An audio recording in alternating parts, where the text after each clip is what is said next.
ton sang, vers toi j'avance. Saint de ta puissance, fort de ta présence à chaque pas. En ton sang ma délivrance, sors de ton. Merci éternel des armées, est-ce que tu nous fais la grâce d'être encore dans ta maison? Bénis-nous par cette parole que tu nous envoies. Au nom de Jésus. Amen. Reprenons nos places.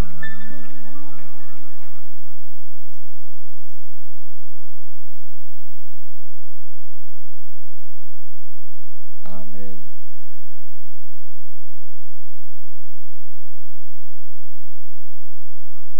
Ce matin, j'aimerais partager avec vous sur les signes de la faveur de Dieu sur Isaac. Les signes de la faveur de Dieu sur Isaac. Quand nous parlons des signes, des choses visibles qui font reconnaître que Isaac était favorisé par Dieu, que Isaac a eu la faveur de Dieu. Dans Exode chapitre 33, quand Dieu a parlé à Moïse et qu'il lui a dit, vas-y, conduis ce peuple vers la terre promise. Moïse lui a dit au verset 13, nous l'avons déjà dit, maintenant si je trouvais grâce à tes yeux, fais-moi connaître tes voies, alors je te connaîtrai et je trouverai encore grâce à tes yeux. Considère que cette nation est ton peuple. Au verset 16, il dit, comment serait-il donc certain que je trouverai grâce à tes yeux, moi et ton peuple? Ne sera-ce pas quand tu marcheras avec nous et ne sera-ce quand tu marcheras avec nous et quand nous serons distingués, moi et ton peuple, de tous ceux qui sont sur la face de la terre. Nous avons vu qu'à partir d'ici, quand quelqu'un a la faveur de Dieu, la première des choses qui se manifeste, c'est que Dieu est avec la personne. La personne jouit de l'accompagnement de Dieu. Et la deuxième des choses, nous avons vu que quand il y a la faveur de Dieu sur quelqu'un, cette personne est distinguée des autres. Dieu marque la distinction entre cette personne et les autres. Et dans le psaume 86, comme nous l'avons dit, il ne faut pas écrire 7, c'est le verset 17, nous corrigerons cela. Le verset 17, nous avons vu que quand Dieu opère un signe en faveur de quelqu'un, quand Dieu opère un signe en faveur de quelqu'un, les gens ou ses ennemis sont dans la confusion. J'aimerais que nous puissions lire ensemble Genèse chapitre 26 et nous allons voir les signes de la faveur de Dieu sur Isaac, ce qui s'est passé dans la vie d'Isaac, et nous allons peut-être tirer quelques leçons pour activer ces signes ou voir ces signes dans nos vies également. Dans Genèse 26, nous allons lire du verset 1 au verset 6 et nous allons sauter pour lire du verset 12 au verset 16. On nous dit, il y eut une famine dans le pays, outre la première famine qui avait eu lieu du temps d'Abraham. Et Isaac alla vers Abimelech, roi des Philistins, à Guérar. L'Éternel lui apparut. L'Éternel lui apparut et dit, ne descends pas en Égypte, demeure dans le pays que je te dirai. Séjourne dans ces pays-ci. Séjourne dans ces pays-ci. Je serai avec toi et je te bénirai. Car je donnerai toutes ces contrées à toi et à ta postérité. Je tiendrai le serment que j'ai fait à Abraham, ton père. Je multiplierai ta postérité comme les étoiles du ciel. Et je donnerai à ta postérité toutes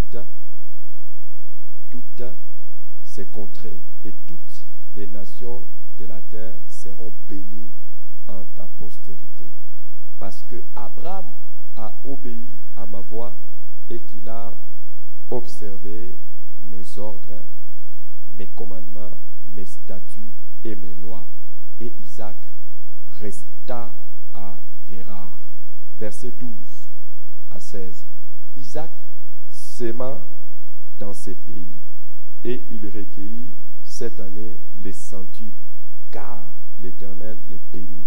Cet homme devint riche et il alla s'enrichissant de plus en plus jusqu'à ce qu'il devint fort riche. Il avait des troupeaux, des menus bétail et des troupeaux de gros bétail et un grand nombre de serviteurs. Aussi les Philistins lui portèrent en vie. Tout le puits qu'avaient creusé les serviteurs de son père du temps d'Abraham, son père, les Philistins les comblèrent et les remplirent de poussière. Et Abimelech dit à Isaac, va-t'en de chez nous, car tu es beaucoup plus puissant que nous. Amen.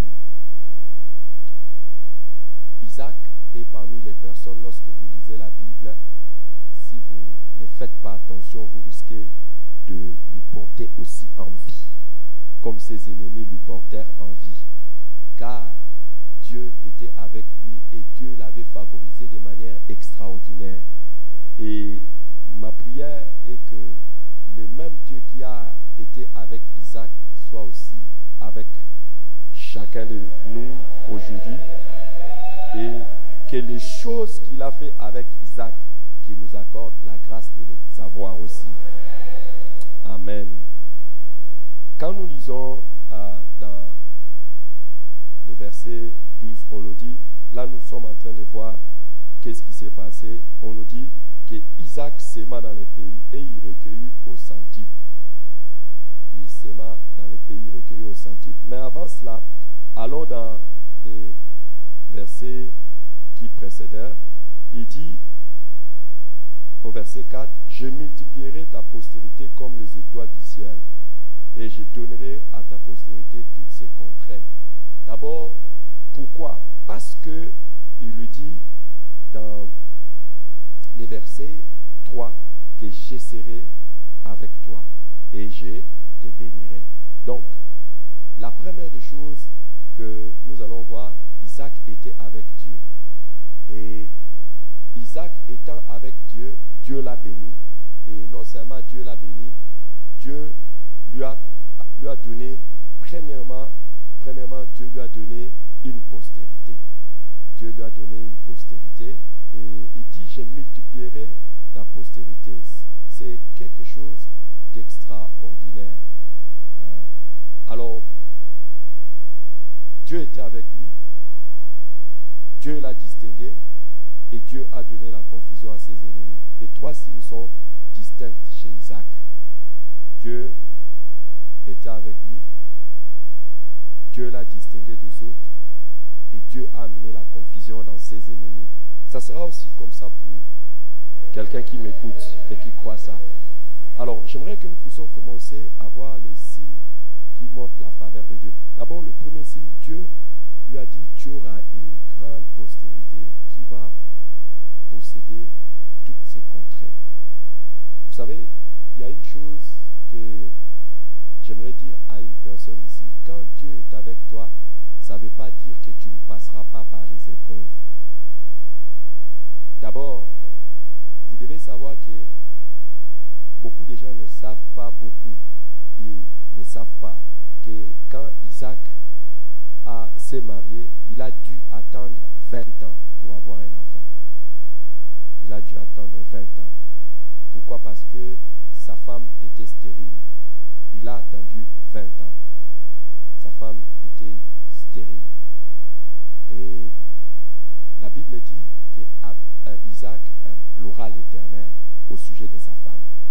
Écoute, quand vous passez par une difficulté ou par quelque chose qui vous trouble, que cela ne soit pas les signes que Dieu n'est pas avec vous. Au contraire, considérez que cela est quelque chose qui vous propulse encore vers Dieu pour le chercher dans la prière, afin qu'il se manifeste. Et si Dieu est avec vous, il finira par se manifester. Alléluia. Je dis à quelqu'un, cette année, Dieu va se manifester pour toi. Peu importe l'épreuve, peu importe la difficulté, Dieu va se manifester.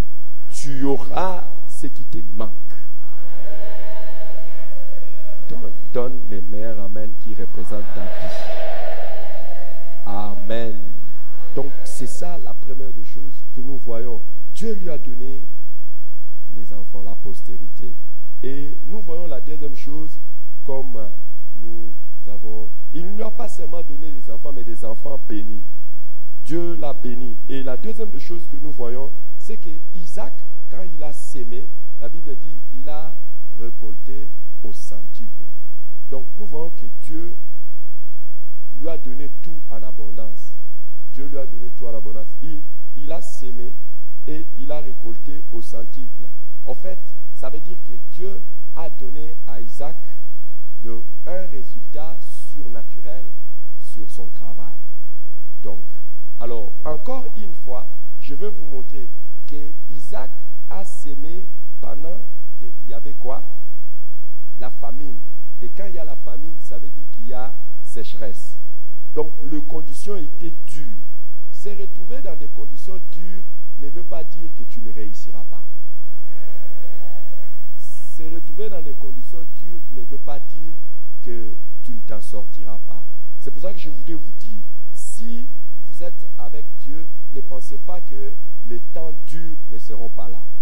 Les temps durs peuvent venir, mais croyez qu'avec Dieu, vous allez non seulement vous en sortir, et vous allez vous en sortir même de la plus belle des manières. Je ne sais pas qu'est-ce qui est devant nous durant cette année, mais là où tout le monde n'espère pas que toi et moi nous puissions réussir, nous allons réussir au nom de Jésus-Christ. Wow. Nous allons réussir au nom de Jésus-Christ. Si tu le crois, tu donnes un amen qui représente ta vie et ta destinée. Et Isaac a sémé et il a eu un résultat extraordinaire. Parmi les signes de la faveur de Dieu, c'est aussi cela, un résultat surnaturel dans le travail. Donc tout ce que tu fais, tu réussis. Tu sais, il faudra que tu saches que quand tu travailles et que tu ne réussis pas, ça veut dire qu'il y a quelque chose qui ne va pas.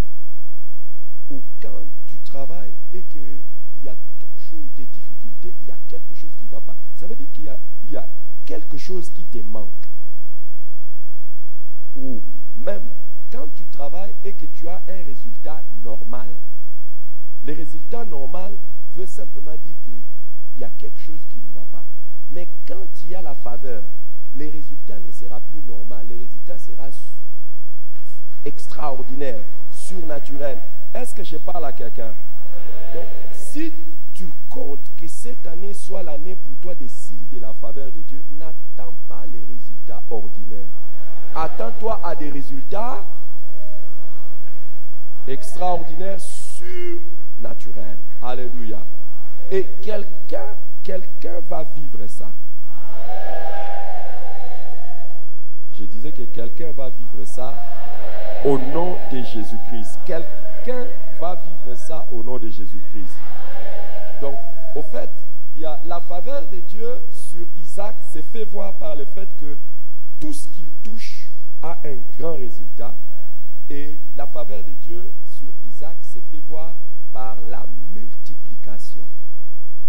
La multiplication de tout ce qu'il possède. La multiplication de tout ce qu'il possède. Amen.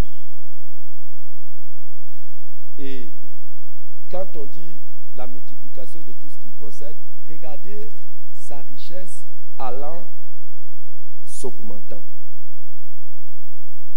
On nous dit que Isaac est devenu riche. Quelqu'un va devenir riche. Cela dépend de ta foi. Cela dépend de ta foi. Tu peux décider. Et Dieu aime ça. Dieu aime ça, les gens qui décident de mourir pauvres. Ah ouais? Tu peux décider comme ça. Oh, ne t'en fais pas. Dieu ne va pas t'obliger de devenir riche. Si tu veux rester pauvre. Mais sache que si tu restes pauvre, ce n'est pas la volonté de Dieu.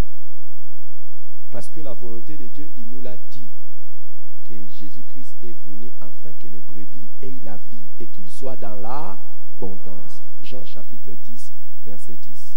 Le voleur ne vient que pour voler, détruire et égorger. Mais moi, je suis venu afin que mes brebis aient la vie et qu'ils soient dans l'abondance. Écoutez les amis, je l'ai toujours dit, quand vous venez à Jésus, c'est normal que vous soyez pauvre.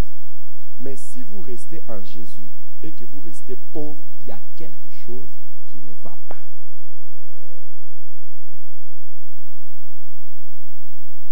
Il y a quelque chose qui ne va pas. Rester pauvre est simplement le signe de quelque chose qui ne va pas. Et je vais vous le montrer aujourd'hui. Rester pauvre est un signe que quelque chose ne va pas.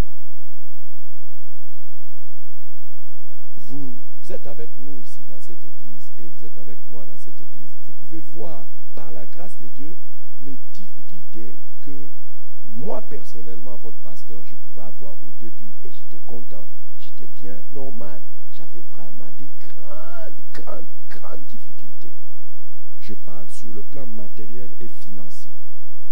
Certains sont ici, peuvent donner ces témoignages. Il y a des années ici en arrière, même manger chez moi, c'était difficile.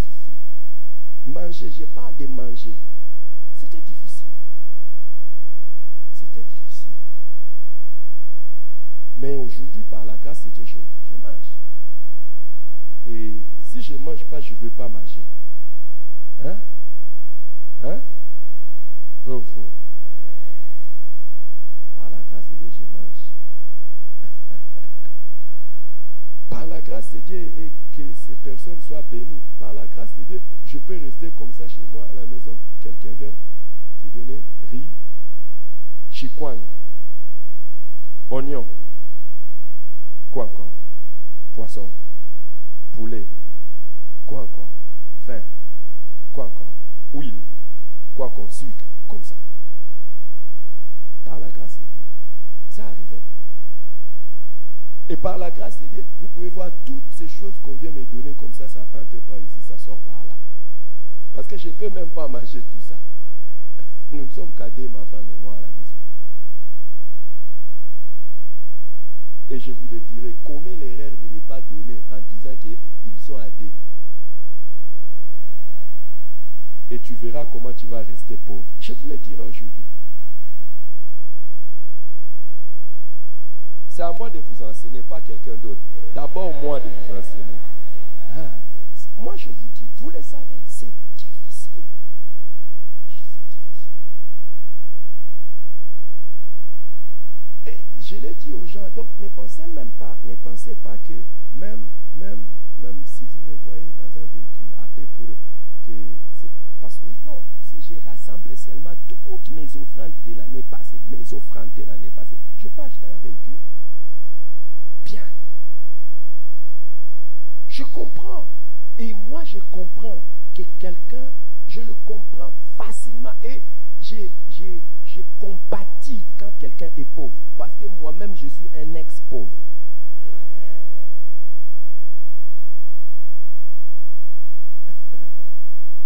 Est-ce qu'il y a un ex-pauvre ici? Parle même par la foi. Parmi les signes de la faveur de Dieu, c'est ça. Et écoutez, ne vous mettez pas dans la tête que c'est une alliance de l'Ancien Testament quand Isaac est devenu riche. On nous dit dans le Nouveau Testament, et c'est Jean qui parle, il dit, je souhaite que tu prospères à tous égards et sois en bonne santé, comme prospère l'état de ton âme. Je souhaite que tu prospères. Je souhaite que tu prospères comment? À tous égards. Et quand on dit que tu prospères à tous égards, enlève d'abord la suite et sois en bonne santé. Écoute, si tu refuses de devenir riche, c'est ton affaire. Rendez-vous au ciel avec le pauvre Lazare. Il était pauvre sur la terre et au ciel il était encore pauvre. Parce que là-bas au ciel, Abraham, qui était riche sur la terre, était assis. Et lui qui était pauvre sur la terre était assis où c'est? Au pied d'Abraham. Pourquoi? En étant pauvre ici, tu risques de ne pas investir au ciel et rester encore pauvre là-bas. Tu risques de rester pauvre. Cette année, quelqu'un va devenir riche. à partir de cette année. Qui croit que la Bible fonctionne jusqu'aujourd'hui?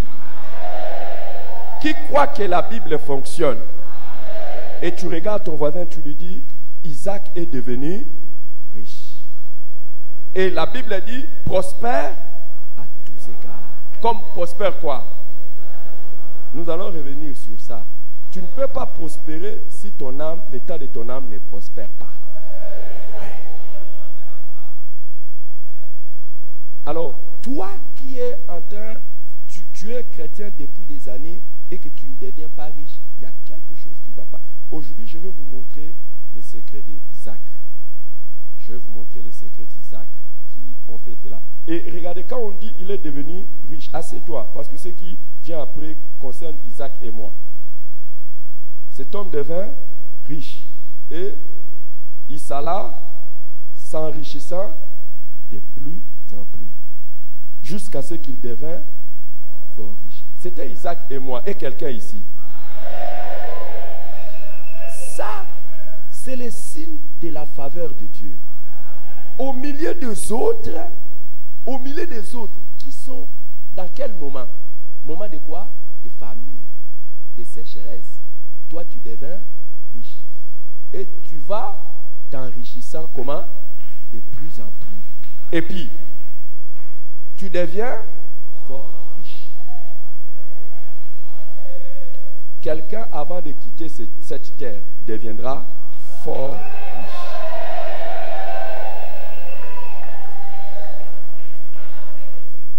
Hein? Tu deviendras comment? Tu deviendras comment? Et quand il est devenu fort riche, qu'est-ce qu'on nous dit? Il avait des troupeaux. On ne devient pas fort riche en ayant des bijoux ou en ayant des vêtements. De plus en plus, tu deviens fort riche, tu les démontres par quoi? Par des entreprises et par des investissements.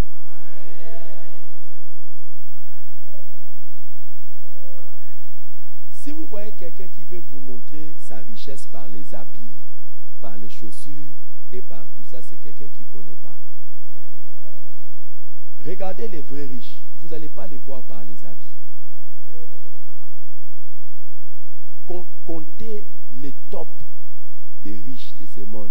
Vous n'allez pas les retrouver parmi les sapeurs, comme on dit chez nous. Des gens qui savent et cherchent à s'habiller. Non, ils ne sont pas comme ça. Au contraire, dans l'apparence, tu peux le passer comme ça. Hein? Des grandes personnes qui font des grandes choses, tu peux les passer comme ça. J'ai pris le Seigneur, même dans les ministères, vous ne verrez pas des grands serviteurs de Dieu. Vous n'allez pas les localiser par des habits. Au contraire. Nous avions eu notre père, le pasteur Vernon, qui a eu cette grande vision du Seigneur et qui a commencé cela et beaucoup d'extensions, beaucoup de choses qui se sont faites à partir de l'église de là-bas. Regardez comment il était. Regardez comment il était. Pour que nous puissions acheter la parcelle que nous avons achetée ici, il a enlevé dans son propre compte 7500 qu'il nous a donné. Mais regardez dans l'apparence comment il était. Donc, ne croyez pas que si vous voulez qu'on sache que vous êtes riche, on va les voir par les habits et tout ça. Ça, ce sont des gens qui n'ont pas... On dit, il avait quoi? Des troupeaux. Des comment? Des menus bétail et des gros bétail. Et puis, un grand nombre de serviteurs. Tu as combien de serviteurs? Tu as combien de serviteurs? Vous voyez que quand on parle des serviteurs, ça veut dire qu'il avait quoi? Il avait des entreprises. Il avait des investissements. Demande pas à ton voisin, il a combien de serviteurs? Il a combien de serviteurs? L'évaluation de ta richesse ne se fait pas voir seulement par des avoirs, mais par les hommes qui te servent. Hein? Ce n'est pas seulement par tes avoirs, par les hommes qui te servent. Et même si tu veux montrer aux gens dans les ministères, ministère, même dans les ministères ou dans le travail de Dieu, que la faveur de Dieu est sur toi, ça se fera voir par le nombre de gens qui sont prêts à te servir ou à servir la vision de Dieu sous vous. C'est le signe.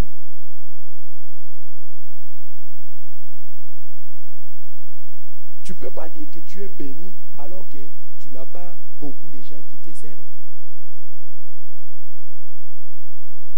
Hein? Au contraire, si on te donne une église, les gens commencent à prendre la tangente. Si on te donne un département, les gens prennent la tangente. Tu as un département, tu as une chose que tu fais à l'église, mais il n'y a pas beaucoup de serviteurs sous toi. C'est le signe qu'il n'y a pas la faveur de Dieu sur toi. Oh là là, vous n'êtes plus là. Hein? Est-ce que vous êtes toujours là ou bien? Vous voulez que je tremble un peu pour prêcher? Je ne vais pas trembler, je vous parle comme ça. Demande pas à ton voisin, tu as combien de serviteurs? Les gens qui te servent. Hein? Et il avait beaucoup de serviteurs. Et qu'est-ce qui est arrivé après? Oh, reprenez place, reprenez place. Et qu'est-ce qui est arrivé après? Aussi, les Philistins lui portèrent envie.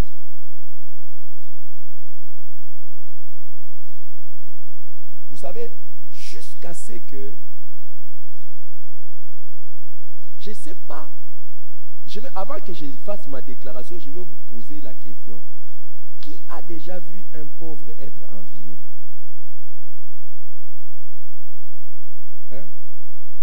Alors, je vais vous donner un des secrets pour que vous puissiez jamais être envié par les gens. Restez pauvre. Ça, c'est le premier secret. Qui a besoin que je lui donne un deuxième secret pour ne jamais être envié des gens? Premier secret, c'est quoi? Restez pauvre. Deuxième secret, échouez dans ce que vous faites. Si vous échouez, personne ne va vous porter envie.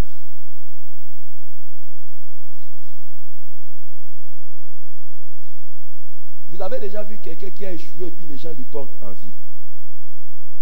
Ah, vous ne me répondez pas. Vous avez déjà vu ça? Hein? Alors, l'un des signes que la faveur de Dieu est sur vous, que vous commencez à réussir, c'est que les gens commencent à vous envier.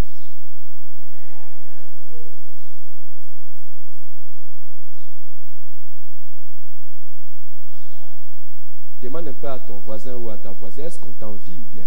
Ou bien tu passes incognito. Tu passes. Toi, il y a des gens qui pleurnichent toujours. Oh non, mais pourquoi les gens sont en train de m'envier? Mais c'est simple, on t'envie parce que tu as quelque chose qu'ils n'ont pas. Et on t'envie parce que tu réussis de la manière dont eux, ils ne réussissent pas. C'est pour ça qu'ils vont t'envier. Alors pourquoi tu te lamentes? Pourquoi tu pleures? Pourquoi tu fais des choses? Pourquoi? Pourquoi? Hein? À partir d'aujourd'hui, parmi les choses que tu dois scruter, hein, que tu dois observer chaque jour que tu marches, qu'est-ce qu'il y a des gens qui m'envient? Et quand les gens t'envient, ne fais pas de ça un sujet de lamentation, de prière.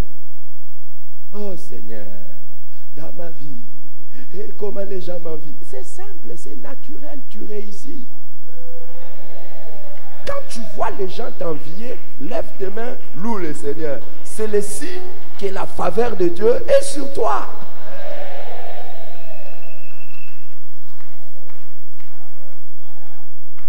Au contraire, j'ai écrit l'art de faire toutes sortes de prières. J'ai écrit l'art de faire toutes sortes de prières et il y a la prière de lamentation. Donnez-moi ça. Il y a la prière de lamentation. Au lieu de te lamenter quand les gens t'envient, lamente-toi quand les gens ne t'envient pas. Ça veut dire qu'il n'y a rien qui marque la distinction entre toi et eux. Je parle de la distinction positive.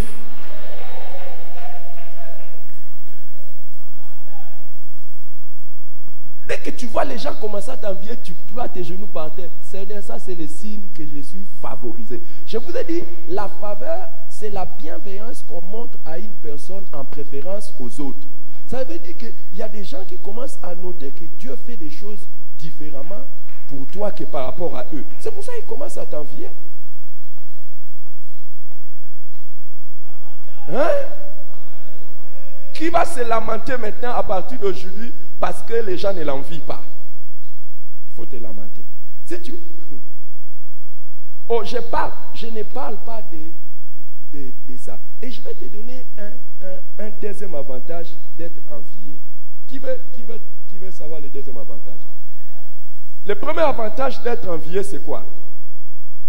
C'est que tu as ce que les autres n'ont pas, tu réussis là où les autres n'ont pas. Le deuxième avantage d'être envié, quand tu es envié, ça te permet de reconnaître tes ennemis. Parce que tu peux être avec des gens, tu croyais que c'était des amis, mais dès que tu commences à réussir, dès que tu commences à être élevé, ces gens-là commencent à changer d'attitude vis-à-vis de toi. C'est comme ça. Pourquoi tu n'aimes pas être envié? Tu n'aimes pas être envié, c'est comme ça que tu n'auras pas l'art de détecter certains de tes ennemis. Il était dans les pays des Philistins. Isaac vivait dans les pays des Philistins comme normal. Tu vois les mêmes personnes. Moi ici dans l'église, moi j'ai un doctorat en matière de déloyauté. Les gens qui m'ont trahi et qui sont partis. Hein?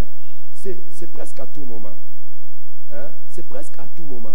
Et parmi les choses qui ont fait que les gens partent, ils disent, vous savez ce qu'ils disent? Certains ont dit, ils mangent sel. Je mange quoi? C'est à eux de répondre. D'autres ont commencé à dire, ils mangent seulement avec ceux qui sont proches de lui. Mais alors que même ceux qui sont partis là, certains étaient vraiment proches de moi.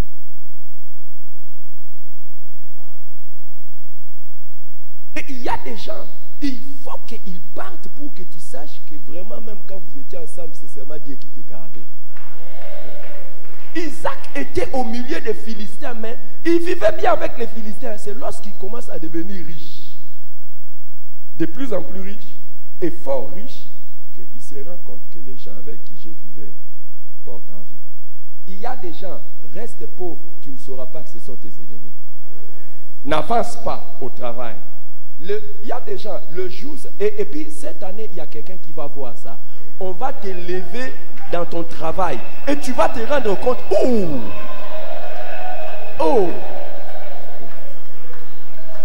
on va te donner des promotions et puis tu vas voir, il y a des gens qui vont commencer à dire, pourquoi lui? Non. Pourquoi lui et pourquoi pas lui? Et pourquoi pas moi? Pourquoi pas? Et d'ailleurs, ça sera moi. Tu n'as pas donné un bon amen. Ça sera toi. Ça sera toi. Alors, quelqu'un est là? Est-ce que vous comprenez les avantages d'être envié? Quand quelqu'un t'envie, c'est fini. Tu peux détecter. En fait, l'envie, c'est quelque chose qui est très subtil. C'est quelqu'un, au fait, qui n'est pas content de choses qui t'arrivent. L'envie, c'est différent de la jalousie. Hein? Donc, il n'est pas content des biens qui t'arrivent ou de l'élévation. Moi, cette année, c'est l'année des signes de la faveur de Dieu. Et prie pour ta bénédiction. C'est alors que tu vas détecter les gens qui sont autour de toi, qui n'étaient pas contents. Celui qui est vraiment ton ami, c'est celui qui se réjouit de ta bénédiction. Celui qui se réjouit de ton élévation. Hein? Celui qui se réjouit de ton épanouissement. C'est celui, quand quelque chose de bien t'arrive, il est content. Quand quelque chose de mal t'arrive, il est triste. Hein? C'est celui qui n'aime pas te voir malheureux. Mais c'est lui qui aime te voir heureux, content, progressant, allant de l'avant. C'est celui qui ne se pose pas de questions. Oh, pourquoi toi tu as eu plus avant lui ou quoi? Non, non. C'est au contraire quand tu as... Oh, la première réaction c'est la joie. Mais il y a des gens, comme cette année, par la grâce de Dieu, si Dieu ne vient pas, je vais changer de véhicule. Il y en a, quand tu vois, hein, il a encore changé de véhicule. Ah, tu vas voir, je vais changer.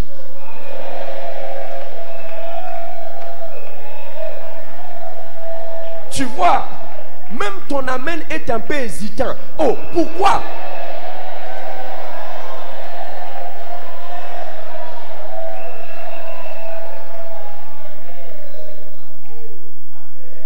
Par la grâce de Dieu, cette année, je vais commencer à bâtir une autre maison. Oh, arrête. La Bible dit, vous bâtirez des maisons. Toi, tu vas dire, ah, ça c'est quel genre de pasteur? Il a une maison, il veut construire encore une autre maison. C'est ton affaire. Reste là. Je vais bâtir. La Bible dit que l'homme bon laisse l'héritage à ses petits-enfants, aux enfants de ses enfants. Si toi, on ne t'a pas laissé un héritage par ton grand-père, pourquoi moi je ne laisserai pas l'héritage à mes petits-enfants? Oh, je suis un homme bon. Et qu'est-ce qu'on laisse comme héritage aux petits-enfants? Est-ce que ce sont les habits?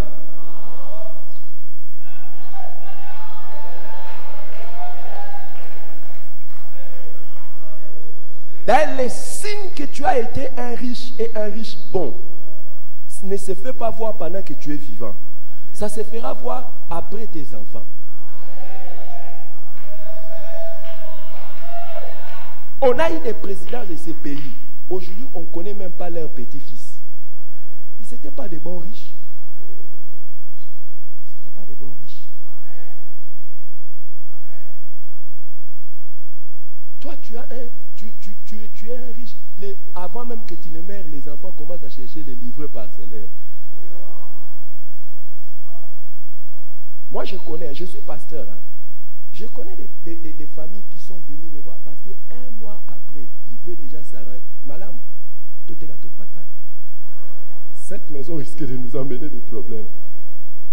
Écoute, ça ne peut arriver comme ça que parce que d'abord, tu avais 17 enfants, tu as laissé une seule maison.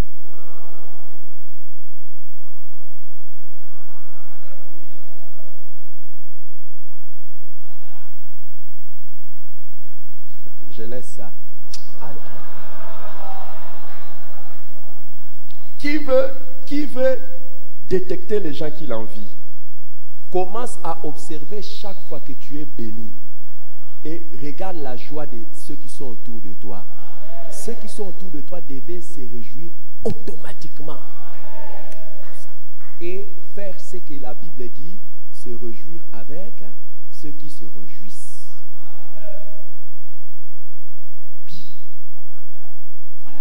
De la faveur de Dieu. Mais quels sont ces secrets? Prenez place. Les premiers secrets d'Isaac pour jouir de la faveur de Dieu et même manifester tous ces signes, c'était son alliance avec Dieu. Les premiers signes, c'est l'alliance avec Dieu.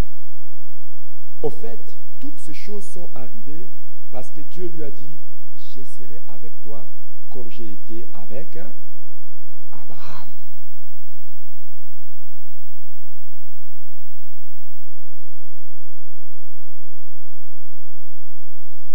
Verset 3. Séjourne dans ces pays-ci, je serai avec toi et je te bénirai, car je te donnerai tout ce contrat à toi et à ta postérité. Je tiendrai les serments que j'ai faits à Abraham, ton père. Donc, au fait, le fait que Isaac est entré dans l'alliance avec le Dieu d'Abraham, c'est alors que toutes ces choses ont commencé à se manifester. Et Galates chapitre 3. Galates chapitre 3 nous donne un grand secret à partir du verset 6. Je lirai 6 à 9 et puis je vais vous lire le verset 26. Comme Abraham crut à Dieu et que cela lui fut imputé à justice, reconnaissez donc que ce sont ceux qui ont la foi qui sont fils d'Abraham. Aussi l'Écriture prévoyait que Dieu justifierait les païens par la foi. Aussi l'Écriture prévoyant que Dieu justifierait les païens par la foi, a d'avance annoncé cette bonne nouvelle à Abraham. Toutes les nations seront bénies en toi. Amen. De sorte que ceux qui croient sont bénis avec Abraham, le croyant. Amen. Et verset 26. Car vous êtes tous fils de Dieu par la foi en Jésus-Christ. Les amis, la première chose pour entrer dans la faveur de Dieu, c'est établir l'alliance avec Dieu. Et on établit l'alliance avec Dieu en devenant son enfant. Isaac a eu toutes ces choses parce qu'il était fils d'Abraham. Et nous aussi, nous sommes fils d'Abraham par la foi en Jésus-Christ. Si tu n'es pas encore converti, si tu n'as pas encore Jésus, si tu n'as pas une foi sincère et solide, toutes ces choses que nous avons dit, ce n'est pas pour toi. Il faut devenir enfant de Dieu. Et enfant de Dieu de vrai. C'est la première des choses. Si tu as vraiment besoin de vivre de choses extraordinaires de Dieu. C'est pour cela, écoutez, les amis, si quelqu'un a besoin de vous prêcher la bénédiction, il doit d'abord vous prêcher la nouvelle naissance. Il doit vous prêcher que vous devez naître de nouveau, abandonner les péchés, mettre votre foi en Jésus-Christ. Oui. Si vous n'avez pas fait ça, vous n'êtes pas fils de Dieu, vous n'êtes pas dans l'alliance avec Abraham, le croyant. On a dit toutes les familles de la terre seront bénies en toi. En toi, Abraham, par ta postérité. Si tu es enfant de Dieu, tu es déjà qualifié pour cela. Et la deuxième chose que Isaac a fait, c'est obéir à Dieu. Obéir à Dieu. Regardez. Dieu lui dit, séjourne dans ce pays-ci. Et il est resté dans ce pays-là. Regarde ce qu'il lui dit aussi. Pourquoi je te bénirai en Abraham? 5.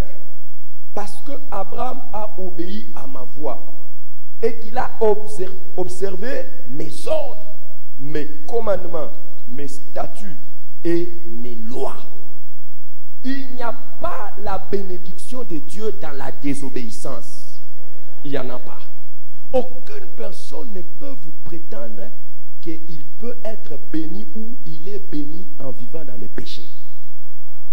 Et j'ai toujours dit, si vous voyez même un pasteur proclamer qu'il est béni, mais que ce pasteur ne marche pas dans l'obéissance au commandement de Dieu, statut de Dieu, les ordres de Dieu, ne suivez pas ces pasteurs. Ils ne vous donnent pas la bonne foi.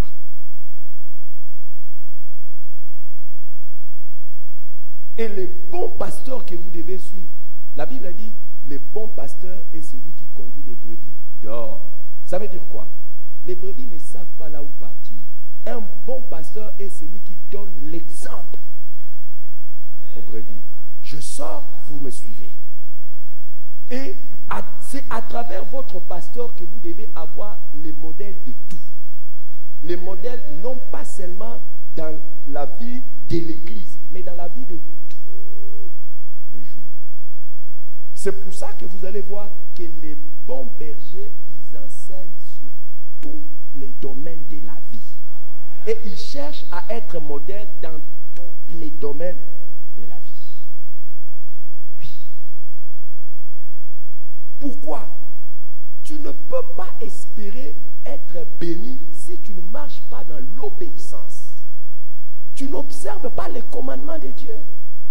Alors arrête. Tu ne seras pas béni.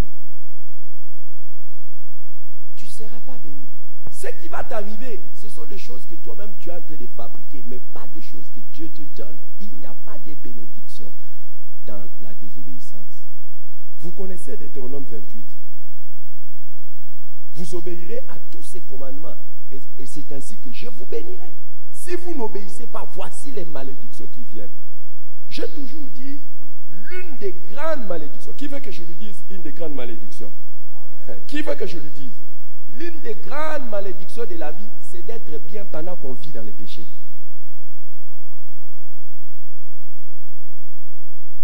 C'est l'une des grandes malédictions. Si tu vois que tout va bien pour toi, pendant que tu désobéis, tu vis dans les péchés, tu es maudit. Vous savez ce que ça veut dire? Ça veut dire que Dieu t'a déjà rejeté. C'est fini. Parce que si tu es avec Dieu, Dieu va te châtier. Si tu te rends compte que les choses vont bien, tout ça, c'est la raison pour laquelle je vais vous dire, même pour votre santé, même pour votre propre santé, si tu vois que tu ne marches pas dans l'obéissance à Dieu, tu ne fais pas les choses comme Dieu les voudrait, mais tu es toujours en bonne santé, laisse, tu ne comptes plus pour Dieu. La Bible dit, n'abandonnez pas vos assemblées. Tu n'es pas fidèle à venir à l'église. Servez le Seigneur. Tu ne sers pas Dieu.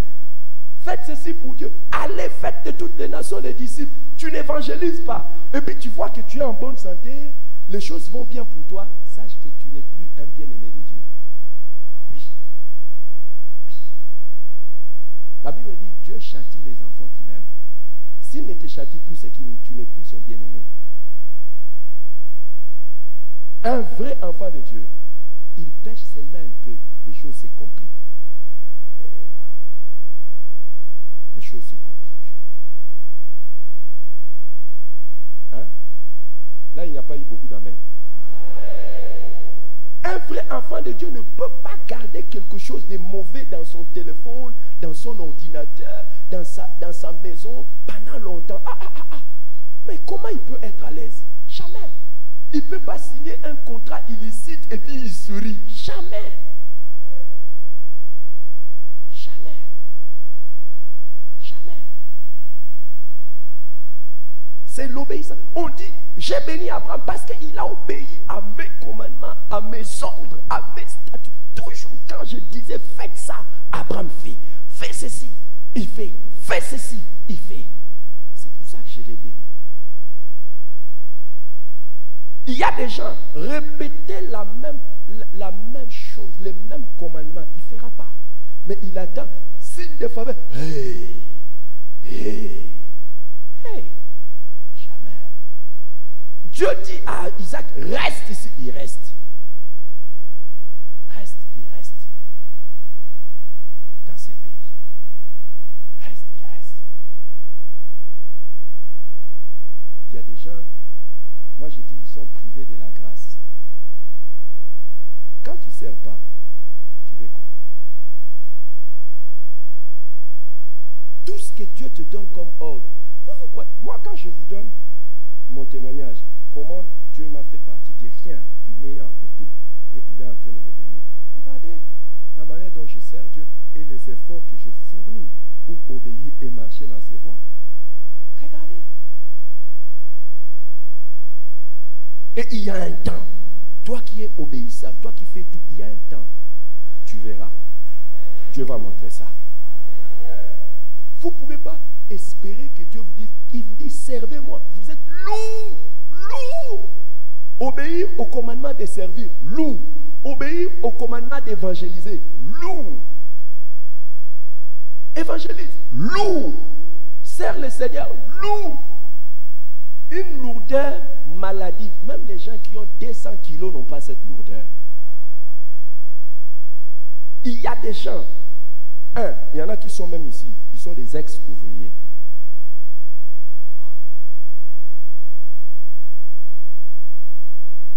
Vrai ou faux? Et il y en a qui sont des ex-ouvriers. Je ne veux pas parler d'ailleurs de ceux qui sont ici, qui ne sont pas ouvriers. Ils ne sont pas ouvriers, ex-ouvriers.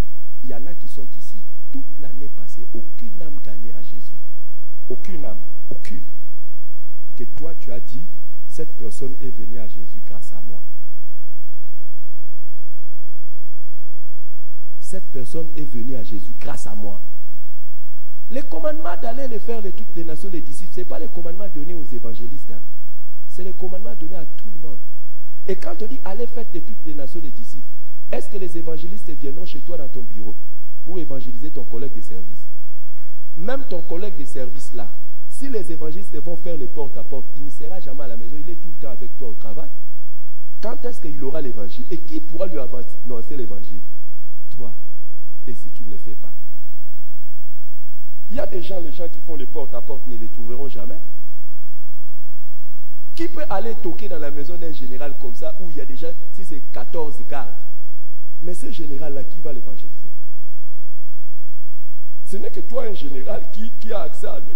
Le directeur là, qui sort de sa maison à 6 h, il revient à 20 h. Mais toi, tu es son secrétaire, sa secrétaire. Qui peut lui donner l'évangile? Qui peut lui donner l'évangile? Hein? Oh non, il va suivre à la télé. Tu le connais, la manière dont il s'assoit chaque jour au travail. Il a même le temps pour la télé.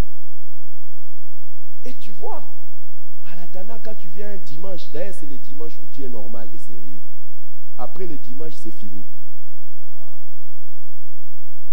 Quand tu entends des choses comme ça, Amen, Alléluia, Amen. Hein? Apparemment, vous avez changé. Même si vous changez, j'obéis à Dieu. Et mon salaire ne viendra pas de vos amens. Mon salaire viendra de mon obéissance à Dieu. Amen. Et la troisième des choses, ça c'est le troisième secret d'Isaac pour vivre à la faveur de Dieu. Il a sémé dans les pays. Il a sémé. Isaac a sémé dans les pays. Qui a besoin que je lui dise deux choses sur ça? Sémé dans les pays. Il a sémé dans les pays. Regardez, ne vous attendez pas à ce que Dieu fasse des choses avec vous alors que vous ne faites rien. Ne vous attendez pas. Hein? Déjà, je vais dire, le oisif et les paresseux, vous n'êtes pas qualifiés pour la faveur de Dieu. Le oisif et les paresseux. Vous savez, quand on dit il a sémé, sémé, ça veut dire quoi? Hein? Travailler. Travailler quoi? Travailler quoi? La terre. Quand on dit travailler la terre, ça veut dire quoi? Hein? Défricher, labourer, planter, arroser.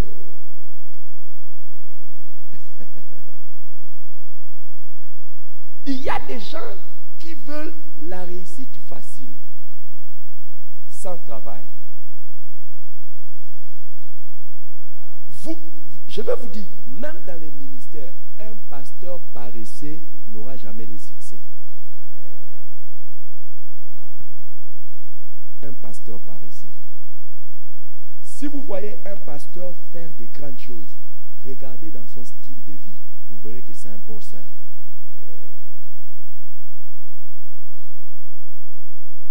Demande à ton voisin s'il sème. Est-ce que tu sèmes? Est-ce que tu travailles? Il y a des gens qui veulent réussir avec un travail facile. Hein? Et parmi les choses, je connais un pays. Il y a des doctrines dans ces pays qui ont fait que ces pays ne se développent pas. Il y a une doctrine dans ces pays qui dit la chance est quelque chose de rien. Hein? La chance est quelque chose de rien. Au fait, dans ces pays, tout le monde s'attend à ce que un jour, ça va marcher. Hein? Je ne vais pas le dire dans la langue de ces pays-là parce que vous risquez de détecter ces pays-là, c'est quoi. Mais c'est un pays d'Afrique. Si vous voulez une autre indication, ça se trouve en Afrique centrale. Hein?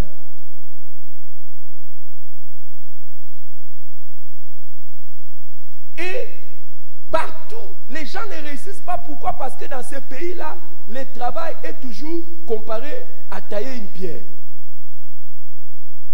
Faire quoi?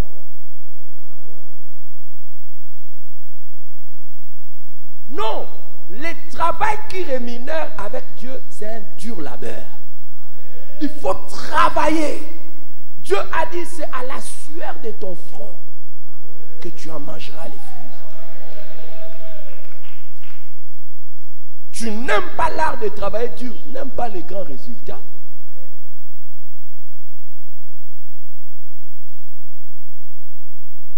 Isaac a sémé et il a travaillé.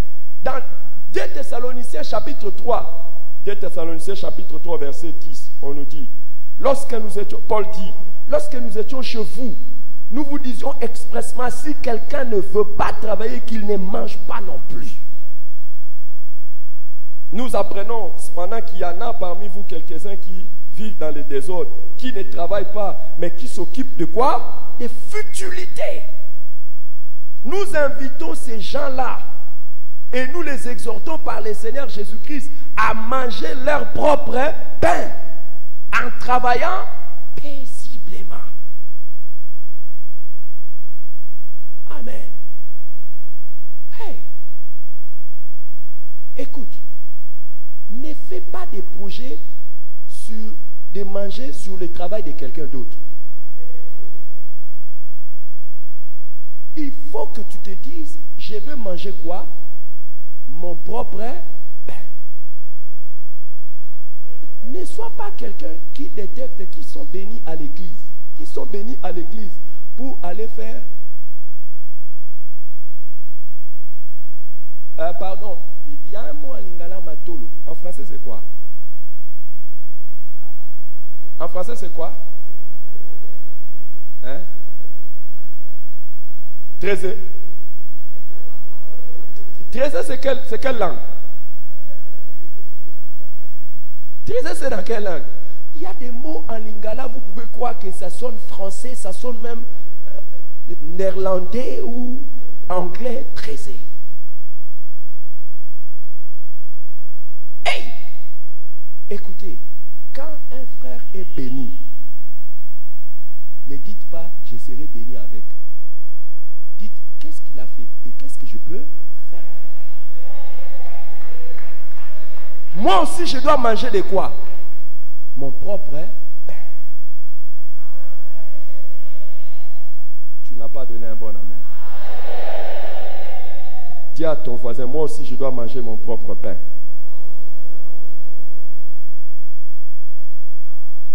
Est-ce que quand il le disait, il était content ou bien il te disait pour dire, tu vois, tu ne veux pas que je profite de ta bénédiction? Hein? Dis à ton voisin, l'État est en train de venir, moi aussi j'aurai mon propre véhicule. C'est pas que tu dois toujours avoir la tête, l'idée qu'on a, le matin, il ne me prend pas, nous partons pas ensemble, tout ça. Ça va continuer combien d'années? Hein? J'ai mal parlé. Parce qu'il y a des gens qui m'ont regardé comme si j'ai mal parlé. Mais jusqu'à quand ça va? Hein?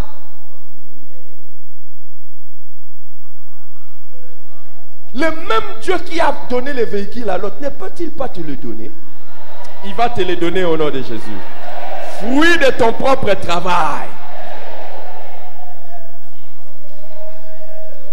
Mais s'il y a une chose que tu dois faire pour réussir dans ton travail, supprime de ta vie les futilités.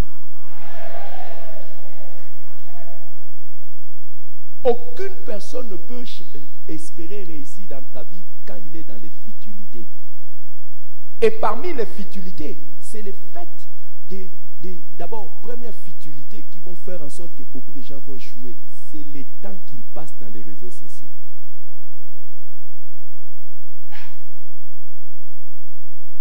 Et je ne parle pas de ceux qui font le business. Parce qu'il y en a qui sont sur les réseaux sociaux pour faire les affaires. Et toi qui entres là-bas, c'est pour faire des riches. Et une autre futilité, c'est de passer ton temps dans les loisirs. Il y en a qui passent plus du temps dans les loisirs que dans le travail. On accorde au loisir les restes de temps après le travail. Comment tu peux passer toute une semaine, tu as regardé 14 matchs de football. Tu n'es pas joueur de football. Hein? 14 matchs de football. Vous savez, 14 matchs de football, ça veut dire quoi? 90 minutes plus 15 minutes de mi-temps, parce que pendant la mi-temps, tu n'es pas en train de travailler, tu es en train de discuter. Ça fait combien de temps? Hein? 105. Et le temps où tu étais en train d'attendre que le match commence. Et le temps des commentaires pour commenter l'échec et ou la réussite.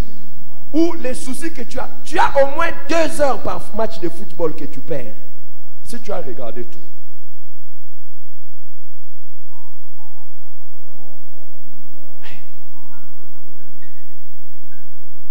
Tu perds 2 heures.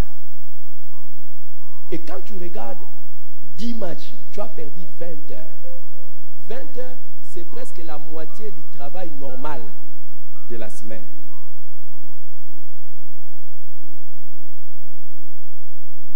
Une autre futilité, c'est d'être ami des gens qui ne font que causer.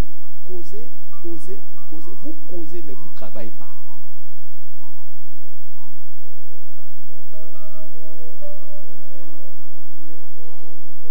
Il y a des gens, quand ils viennent vous voir, ils vous parlent. Tu ne vas pas réussir. Hein?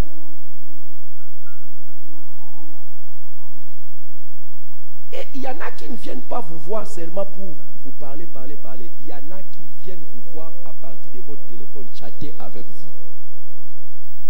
Vous savez, s'il y a une personne qui est dérangée, parce qu'il vous a écrit un message, et que vous avez pris du temps pour répondre, il faut faire attention avec l'amitié avec cette personne. Parce que toute personne qui est censée, il doit savoir que tu peux être occupé et être loin de ton téléphone. Si tu te plains, oh non, mais je t'avais écrit un message, tu as pris trop de temps pour me répondre. Ah, donc toi tu crois que je suis 24 heures sur 24 heures sur mon téléphone. Donc c'est que toi tu n'es... Non.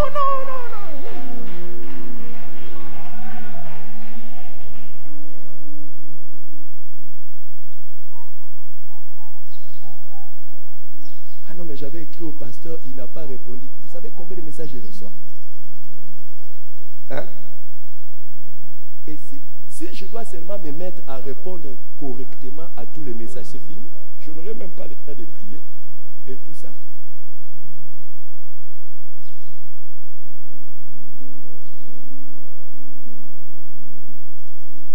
Oh, est-ce que je dis il ne faut pas m'écrire? Ne m'écris pas, c'est ton affaire. Quand tu opères avec certaines personnes, tu dois savoir respecter les protocoles. Et surtout lorsque tu t'adresses à un grand. Quand tu t'adresses à un grand, ce n'est pas à lui de s'ajuster à toi. C'est à toi de t'ajuster à lui. Hein? J'ai écrit, il n'a pas répondu. C'est que ce n'est pas le bon moyen pour l'atteindre. Je dois chercher à les rencontrer. Tu ne te plains pas. Si tu te plains, tu n'es pas appelé au niveau suivant.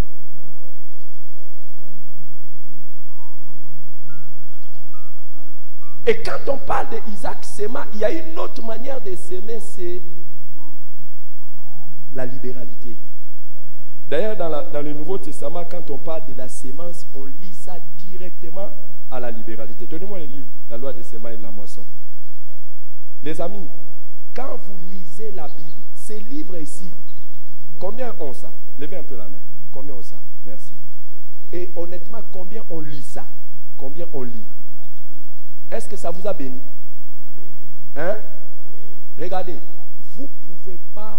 Ça, ce livre ici, je l'ai écrit parce que c'est le secret de Dieu pour être béni, s'aimer. L'argent est une sémence. L'argent est une sémence.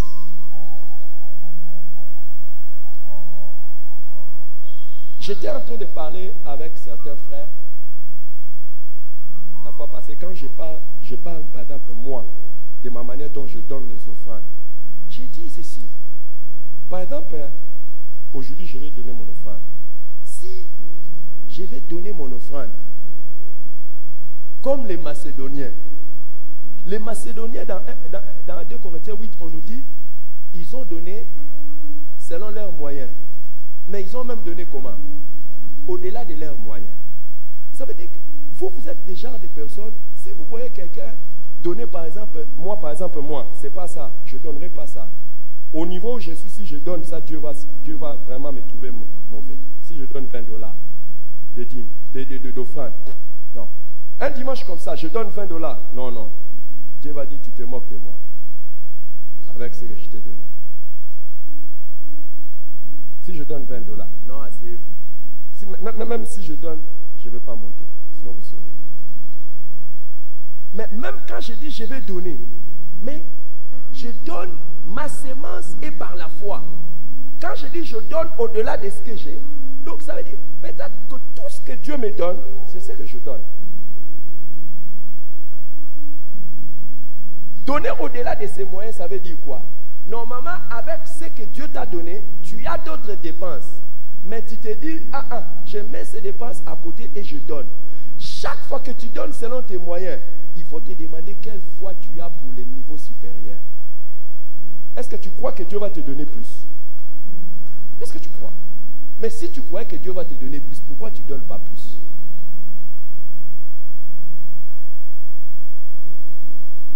Hein? Si lors de ton salaire, tu reçois ton salaire et ton salaire est de 50 $, tu mets tes offrandes du mois. Et les offrandes du mois sont les offrandes le mois. Combien tu vas donner à Dieu? Je vais donner 20 $. Déjà, toi, je n'imagine pas. Si tu as 50 $, j'imagine que tu mets déjà 500 francs, 500 francs, 500 francs. Le mois, tu vas donner 5 $. 5 $, non, j'ai exagéré. 2,5 $. Maintenant, dans les 2,5, tu as, qu'est-ce qui montre ta foi pour que le niveau prochain soit le niveau de 100 $?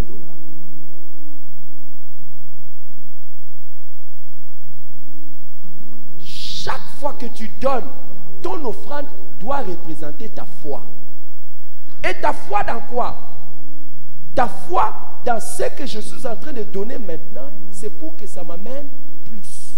Et la Bible dit, celui qui sème peu, moissonne peu. Et celui qui sème abondamment, moissonnera abondamment. Demande pas à ton voisin si lui donne abondamment.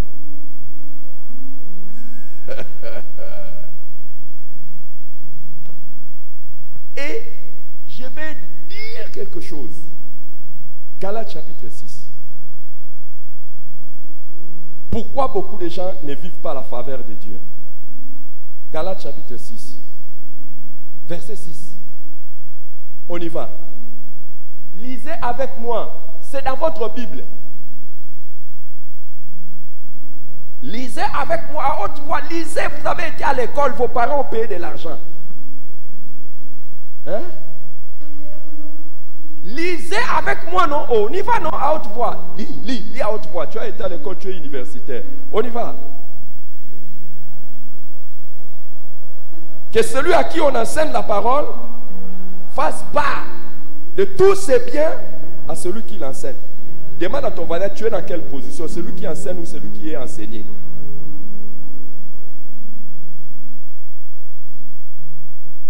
L'ordre est quoi? Non. Allons-y. Qui est celui qui vous enseigne ici? Écoutez, ne mettez pas l'eau dans la bouche. Qui est celui qui vous enseigne? Maintenant, demande à ton voisin s'il applique ces versets. Demande à ton voisin. On dit quoi? Que celui à qui l'on enseigne, qu'il fasse quoi? Part de quoi? Tout c'est bien. Demande pas à ton voisin quel bien tu fais participer les pasteurs qui nous enseignent. Demande. Demande. Dans tout ce que tu as. Je savais que quand je vais arriver là, moi-même je sais qu'il est temps, mais je vais prendre du temps sur ça. Et vous voyez pourquoi? Regardez le verset qui suit après. On y va. Ne vous y trompez pas. On ne se moque pas de Dieu. Ce qu'un homme aura sémé, il le moissonnera aussi. On parle de quoi? Hein? Il y a des gens que je trouve bizarres ici. Quand un prédicateur extérieur vient, il est prêt à s'aimer et il a donné un cadeau à ce prédicateur. Pendant que celui qui l'enseigne toute l'année, il ne lui a jamais donné un cadeau. Il est impressionné par un passager.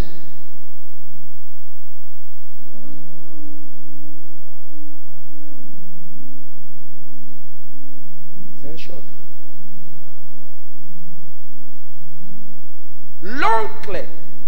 t'a acheté un cadeau, le jour où tu as, c'est à lui que tu donnes, mais pas à ton père qui t'a élevé toute la vie. Hein?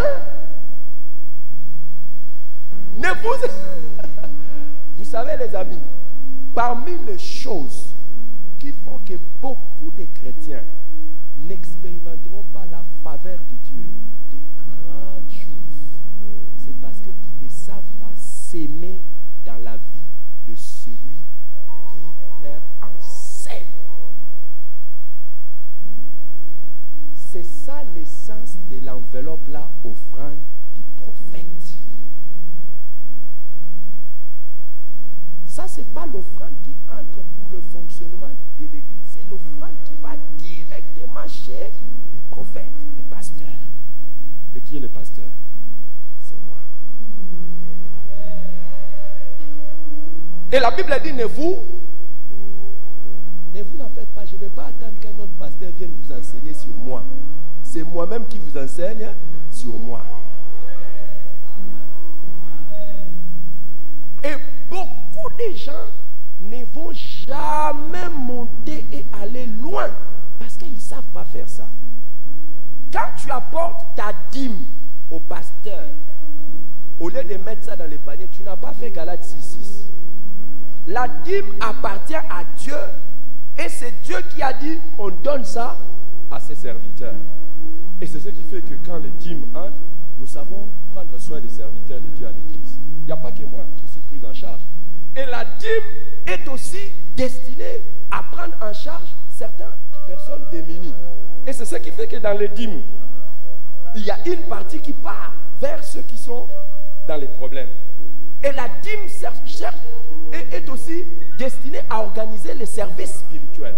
Donc il y a une partie des dîmes que tu donnes qui doit aller normalement dans les services spirituels. C'est pas ça. Il y en a qui pensent que je suis distrait. Ils m'apportent fidèlement leur dîme. Je sais. Et je prie pour vous. Mais vous ne savez pas ce que j'ai fait de ça. Maintenant, je vous dis à quoi sont destinées les dîmes. Et la dîme, quand tu apportes ça, tu n'as pas donné à Dieu quelque chose qui est venu de toi. Tu lui as retourné ce qui lui appartient. Oui. Et ça sécurise ton travail. Ça sécurise tout ça.